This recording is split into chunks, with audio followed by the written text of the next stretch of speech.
જૂનાગઢમાં શિવરાત્રીના મેળા પૂર્વે જ વિવાદોના વમણ શરૂ થઈ ગયા છે। ભવનાથના સંત મહેશગીરીએ મેળાનું આયોજન કરતી સમિતિને આહવાન કર્યું છે કે શિવરાત્રીના મેળા સનાતન ધર્મનો મેળો છે અને તેમાં આપણી હિન્દુ માતા અને બહેનો પણ આવતી હોય છે। આ મેળામાં શાંતિ અને સલામતી જળવાઈ રહે તે જોવાની જવાબદારી તંત્રની છે અને તેથી તંત્ર ધ્યાન રાખે કે આ મેળામાં બીજા ધર્મના લોકો જે તેમાં માનતા નથી તેઓ તેનાથી દૂર રહે। આપણે હિન્દુ દેવી દેવતાઓને માનીએ છીએ અને બીજા ધર્મમાં માનતા નથી અને તેથી તેઓ આ સનાતન મેળાથી દૂર રહે તેમના હિતમાં છે તેવું જણાવ્યું હતું। આ મેળામાં તેમની દુકાનો હોય છે અને તેમની બગીઓ પણ હોય છે, તો તેઓને તેને પોતાને જ જોખમ લાવે છે અને કંઈ પણ થાય તો તેની જવાબદારી તેમના જ શિરે રહેશે। આ ઉપરાંત મેળામાં સ્થાનિક આગેવાન બદરુદ્દીન આવે તો તેમને મેળાનો મહાપ્રસાદ આપજો, તે પ્રસાદ વગર જાય નહીં તેનું ખાસ ધ્યાન પણ રાખજો। અમે દરેક ધર્મ પ્રત્યે સન્માનની લાગણી ધરાવીએ છીએ અને દરેક ધર્મને આદર આપીએ છીએ।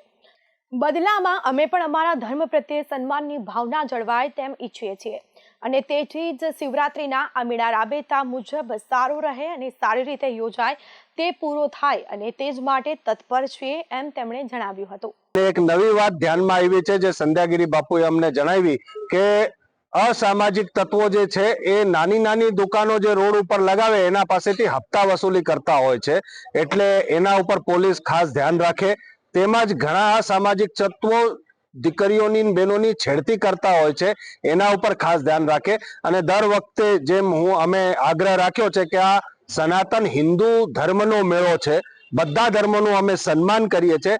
તમે બાકી બધા ધર્મોની એની નિયમ અને સ્વતંત્રતા છે, અમારા ધર્મના પોતાના નિયમ છે, અમારા દેવતાઓ નીકળે ને બધું મેળો અમારા હિન્દુ ધર્મનો છે, એટલે શહેરનો મેળો નથી, આ ધર્મનો મેળો છે, તો ધર્મના મેળામાં ધર્મના નિયમ હોય। તો આ હિન્દુ ધર્મના અંદર અમારો આગ્રહ છે કે કોઈ વિધર્મી આપ સૌ અહીંયા બગી કે દુકાન કે એવું કઈ લાવવું નહીં, લાવો તો પછી આપણે પોતાના જવાબદારીથી લાવજો।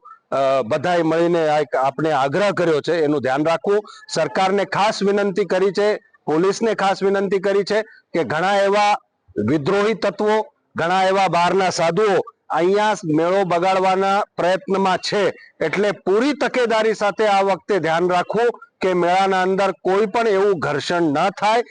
બાકી અમે જાગૃત કરી શકીએ છીએ, બતાવી શકીએ છીએ। ઘણા લોકો પોતે પાછળ આગળ બીજાને કરીને આવું બધું કરાવતા હોય છે, પણ આપ સૌ ધ્યાન રાખશો તો ઘર્ષણ નહીં થાય, શાંતિથી મેળો થાય। અમે સ્થાનિક છીએ તો અમે 12 માસે અહીંયા રહીએ, અમે 12 માસે રહીએ તો અમારો મેળો છે, એટલે અમે તો કોઈ દિવસ ખરાબ કરવાના પેલા મારે રહેવાના જ નથી, 12 માસ અમને રહેવું છે। પણ બહારના લોકો આવે, બહારના એવા તત્વો આવે ને બધું ખરાબ કરીને વહી જશે તો એની ખાસ ધ્યાન રાખવી, એની નોંધ લેવી અને અધર્મીઓને હવે કાઢો અહીંથી। તેમણે વધુમાં જણાવ્યું હતું કે અમે તો અહીંના છીએ અને અહીં જ રહેવાના છીએ, પણ બહારથી આવનારા તત્વો અને બહારથી આવનારા સાધુઓ અહીં કોઈ તોફાન ન મચાવી જાય તે તંત્રએ જણાવ્યું છે।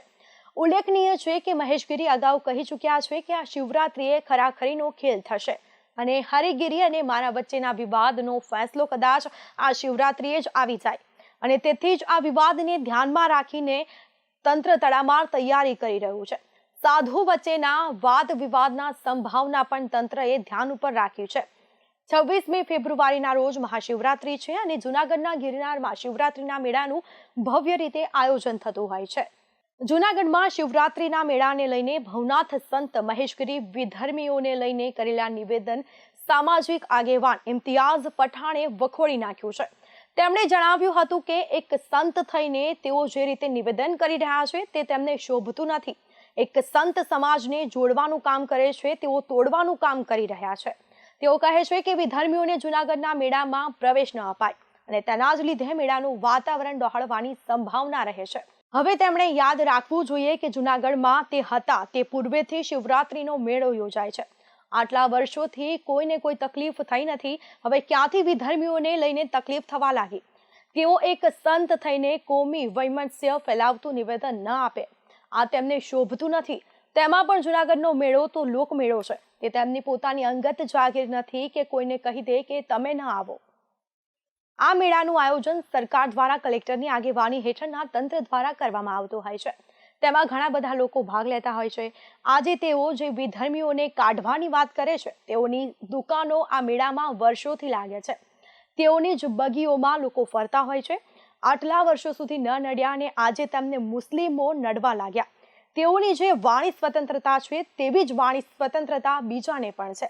આજે જૂનાગઢમાં કેટલાક રિક્ષાવાળા મુસ્લિમ છે, તેમની સંસ્થાના પોતાના જ કેટલાક આંતરિક વિવાદ છે. તેઓ પહેલા તેનો જ ઉકેલ ન લાવે અને આ સાથે તેઓની સંસ્થાના વિવાદનું ઠીકરું મહેરબાની કરીને કોઈ બીજા પર ન ફોડે, બીજા ઉપર દોષારોપણ કરવાનું બંધ કરે તેવું જણાવ્યું. આના પહેલા થોડા સમય પહેલા એક સ્ટેટમેન્ટ એમનું એવું આવ્યું હતું જાહેર માધ્યમમાં કે બદરુદ્દીન ક્યાંય દેખાય તો તમને એમને પ્રસાદ આપો. આ મહાશય શ્રીને મારે કહેવાનું છે કે આ મેળો કોઈની અંગત જાગીર નથી, અને તમે જો એવું માનતા હોય કે તમારી આ અંગત જાગીર છે તો તમને ખુલાસો કરી દઈએ કે આ લોકમેળો છે ને, લોકમેળાની અંદર આની સરકારશ્રી તરફથી એક લોકમેળા સમિતિ હોય અને એના કલેક્ટર અધ્યક્ષ હોય. તમે તમારા મનની આ અંદર આવે એવા બેફામ નિવેદનો કરી અને શું કોમી વૈમનસ્ય ફેલાવવા માંગો છો? બે કોમની વચ્ચે દર વિગ્રહ થાય એવું ફેલાવવા માંગો છો? જુનાગઢનો શિવરાત્રીનો મેળો હંમેશા શાંતિથી થયો છે, હંમેશા માટે આ મેળાની અંદર સૌહાર્દ, એકતા, ભાઈચારો અને વિરલ વિભૂતિઓના દર્શન કરી અને માણસો પોતાના જે દુઃખ દર્દ છે એને સમાવતા હોય છે. પણ તમે તમારા મતે જો તમે સંત છો અને હર વખતે તમારા જે પ્રેસ કોન્ફરન્સની અંદર નિવેદનો આવે છે અને ખાસ કરીને એમાં તમે મુસ્લિમોને ટાંકી અને જે બોલો છો, મારે તમને કેવું છે કે વર્ષોથી આ મેળાની અંદર જે બગીઓ આવતી હતી, ઘોડા આવતા હતા, મુસ્લિમોના હતા. વર્ષોથી આ જે દુકાનો લાગતી હતી એની અંદર મોટા ભાગના મુસ્લિમો હતા. શહેરની અંદર જે મોટા ભાગની રિક્ષાઓ ચાલે છે, મુસ્લિમો જે મેળાની અંદર આવતી જે લોકો છે, પબ્લિક છે, એ જે એક શહેરથી બીજા શહેર પ્રવાસ કરે છે, બસો મોટા ભાગની મુસ્લિમ છે. અને તમે જે આક્ષેપ કરી રહ્યા છો કે વિધર્મી લોકો દ્વારા કાયદો વ્યવસ્થાની સ્થિતિ બગડે અને તંત્ર આનું ધ્યાન રાખે, તો એ તંત્રની અંદર પણ શું મુસ્લિમો કામ નથી કરતા? એ કાયદો વ્યવસ્થા જાળવે છે એની અંદર શું અધિકારીઓ કોઈ મુસ્લિમો નથી? તમે માત્ર ને માત્ર તમારું પોલિટિકલ વેટેજ વધારવા માટે આ પ્રકારના છેલ્લા 2-3 વર્ષથી તમારા જે આ નિવેદનો છે આ બંધ કરી દો મહેરબાની કરીને. કારણ કે જુનાગઢ હંમેશા એકતા, ભાઈચારો, સૌહાર્દ અને હિન્દુ મુસ્લિમ એકબીજા સાથે મળીને હંમેશા અહીંની પબ્લિક જીવતી આવી છે.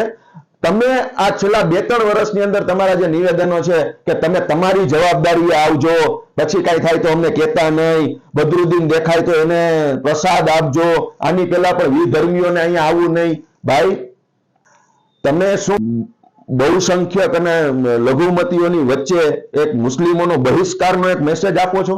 તમે શું આ ગર્ભિત ધમકી આપો છો?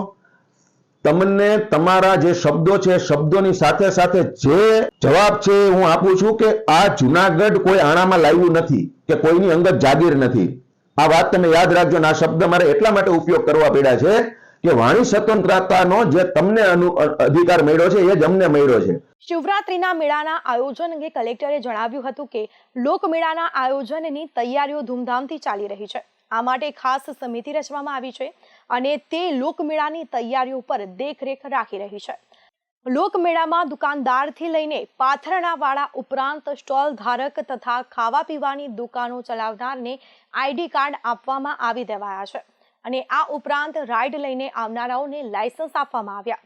મહેશગીરી અને હરેગીરીના વિવાદને ધ્યાનમાં રાખતા પોલીસ બંદોબસ્ત થોડો વધારવામાં આવ્યો છે. આ ઉપરાંત જરૂર પડે તો CRPFની ટુકડીને પણ સ્ટેન્ડ બાય રાખવામાં આવશે.